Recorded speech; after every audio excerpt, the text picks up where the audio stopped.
Okay, let's do a little bit of thoughts here after having completed the game not once but twice and 100%ing all of the side quests, leveling up way more than is needed for it, trying out multiple builds, and maxing out the difficulty, which you can actually do through a system I will show you real quick over here. It's sort of a ritual system.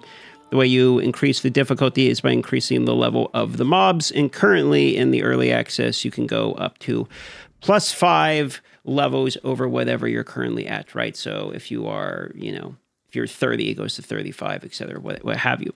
So what do I think so far? Well, let's talk about masteries first. Masteries are effectively the core of like your class skill tree or whatever you want to call it.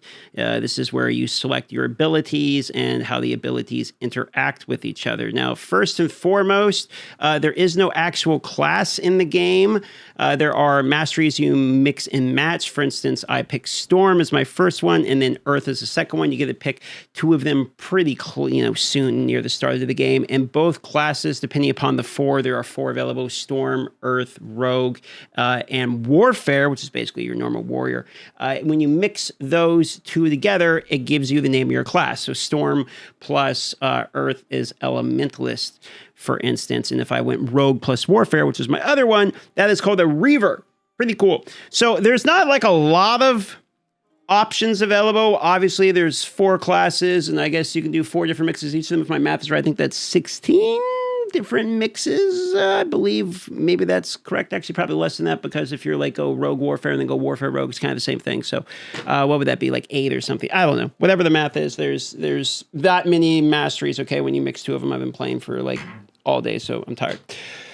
Now, because there's not many classes and because the abilities you have are kind of limited within them, the current options in the early access is like decently limited, I would say. In fact, very often I found myself picking like one of the moves here in the start and then just doing the whole build around it. Like, for instance, I'm doing like a homing build here, and I'll just load somewhere to show you an example of that while we're talking about it. So if you're looking for like absolute crazy in-depth combinations for abilities, the combinations are mostly going to come from, like, I think they call them this rune pairing. So if you go to masteries here and you click on something, as you level something up, you can further modify it through these, okay, which are per rank. You can click on these. So for instance, if I go to like level 17, I unlock these. In fact, I can show you a quick example of this. So if I go here and go respec mode, minus this down, like I'm level 11 and I unlock another one at 13. There's 13, then 15, and 17. And each of these have a cost associated with like code imbuements, like +2, for instance, storm enhancements 1, and what have you. So you can kind of go through and pick the modifiers you want. Some of these are basically just raw damage, but some of these are not just raw damage, and they actually fundamentally change the way like the ability works. For instance, like chaos or projectiles are shot in a random direction, but now I'm getting, additional projectiles. And then homing straight up makes the things homing, or orbit will make it orbit around you, etc. So like this is kind of the support runes or your modifications for the skill tree. This is how you make the moves like feel different, even if there's not really like too many moves. And you can sort of pair that with passive skills that either give you code damage, lightning damage, cast speed, crit strike. These are just like passive bonuses. And again, some of these have like similar types of combinations to do other things. For instance, this is reserves 10% of your energy to gain reserved energy as energy regen. And the reason I'm reserving my energy is because here what I'm doing is I'm taking a Fuse Shard, which deals additional code damage equal to 20% of reserved energy. So, and then I'm taking a bunch of like auras to reserve even more energy, and effectively that ends up making it where the damage I'm dealing is based upon my reserve energy, and I'm stacking as much energy as I can. And it's kind of like an Archmage, damage type of build. It's like a mana stacker equivalent in this game. So you can get some kind of cool combinations for things like damage, and this is sort of like what my build ends up looking like, is something like this. You throw it out, the auto homes down and kills some things, and more or less one button build with a couple auras. That's kind of how the skills work. Now, the attribute system is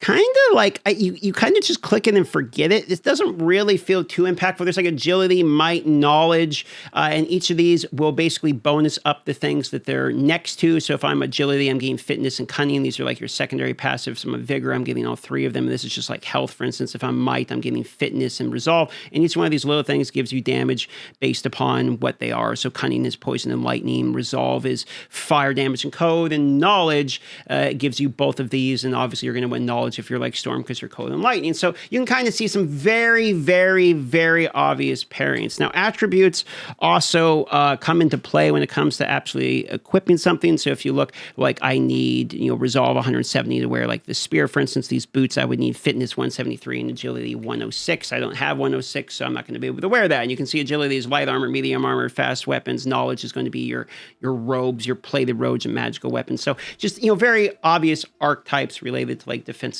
and offensive prowess, depending upon your attributes.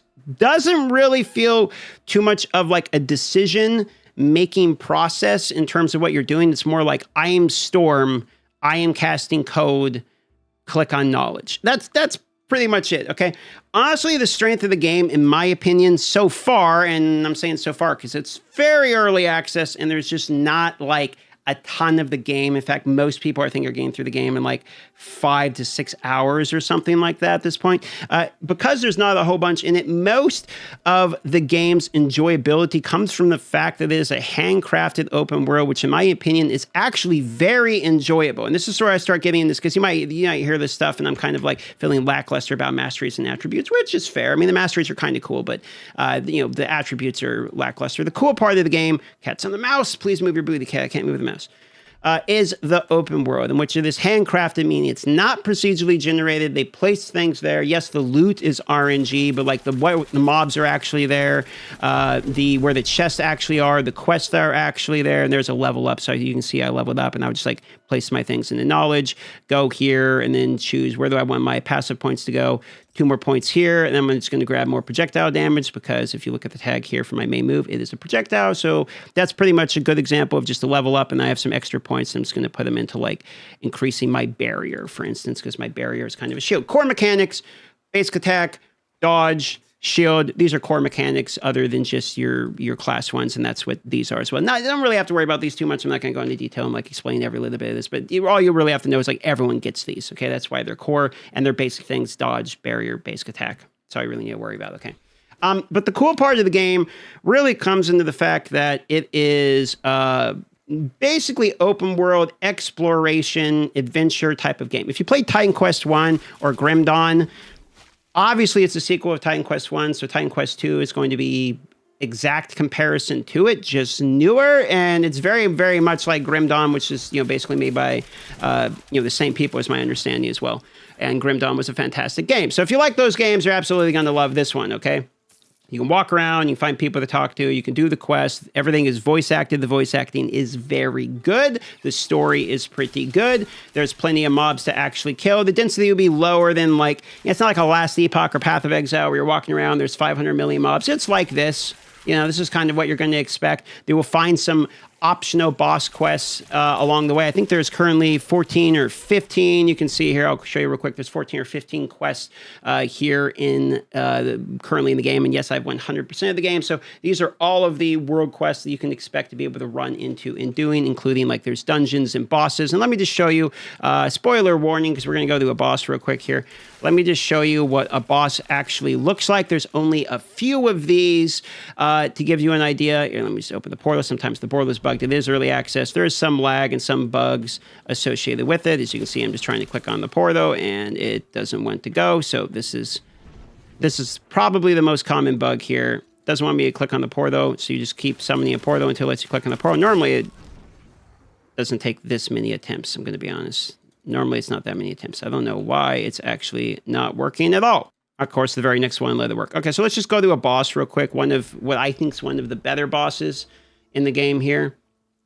Apparently, someone in the chat as I'm recording this says that the portals don't work near loot on the ground. So if you go over here, Here's a boss, and once you kill a boss, you get a thing that allows you to resummon the boss over and over again, and it's actually super easy to farm the bosses, and the bosses currently, as of the recording of this, pay out more gold than it costs to reactivate. It costs 1,500 gold. There's gold in the game. That's how you like buy things from the vendors and gamble, etc., like you would expect in an ARPG.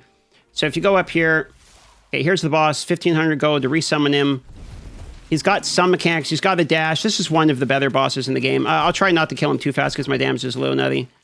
You can kind of see he's got some mechanics here. A swing, a dash, he's got a shoot, he's got like a second phase here in which he starts doing a jump, right? There's a jump. That normally does pretty good damage. I use my barrier, that's like your activatable, everyone gets the barrier.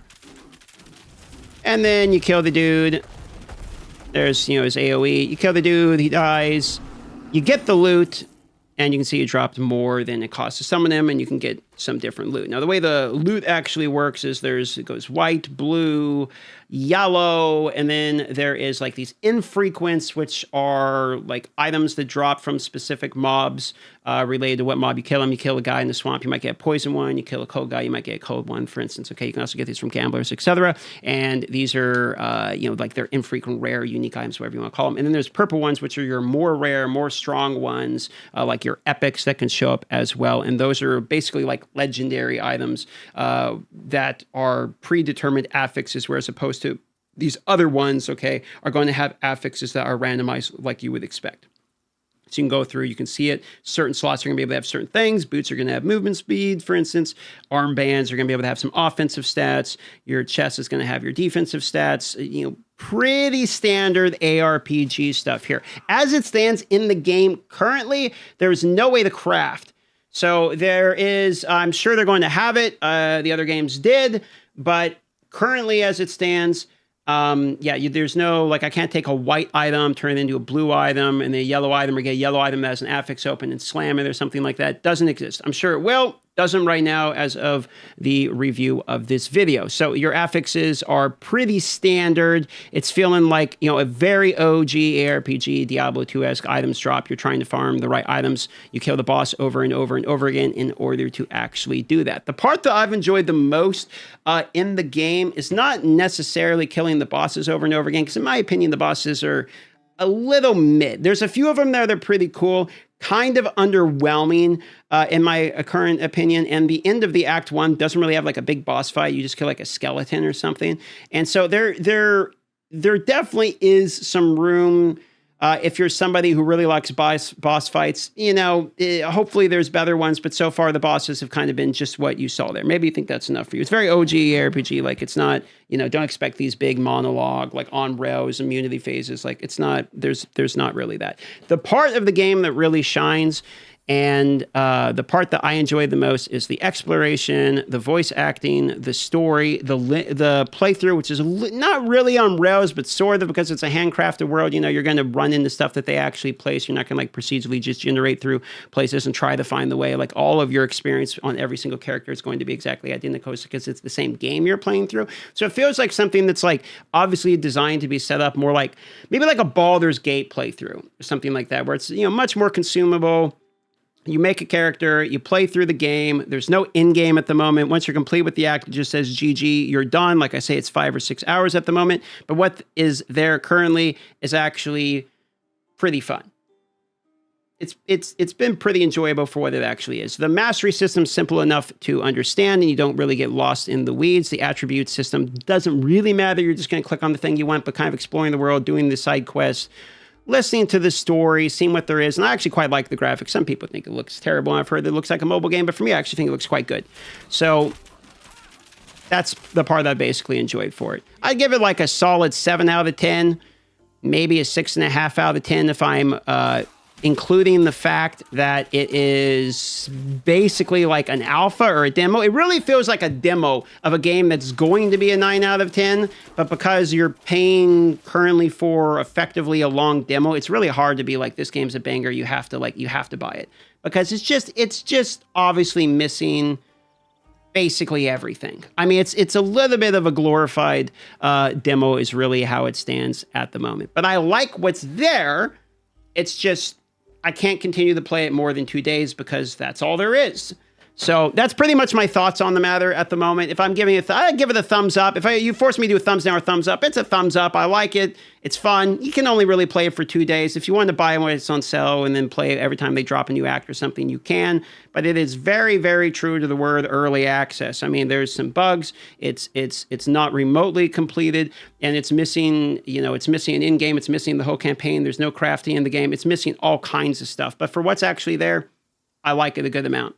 Might sound hard to believe, considering that I've gone through kind of everything, and I'm tired in the recording of this video, and I kind of went through all the negatives as well, so you don't waste your money if you don't want it. But I actually do really enjoy playing it, and it was one of the more fun games that I've had a chance to play for a couple of days.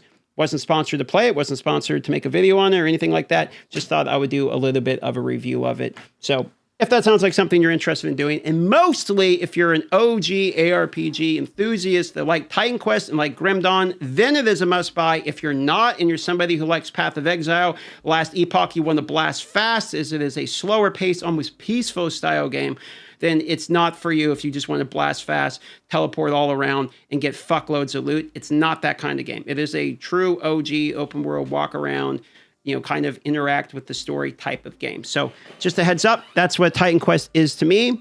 I rather enjoyed it, but if that sounds good for you, that's it.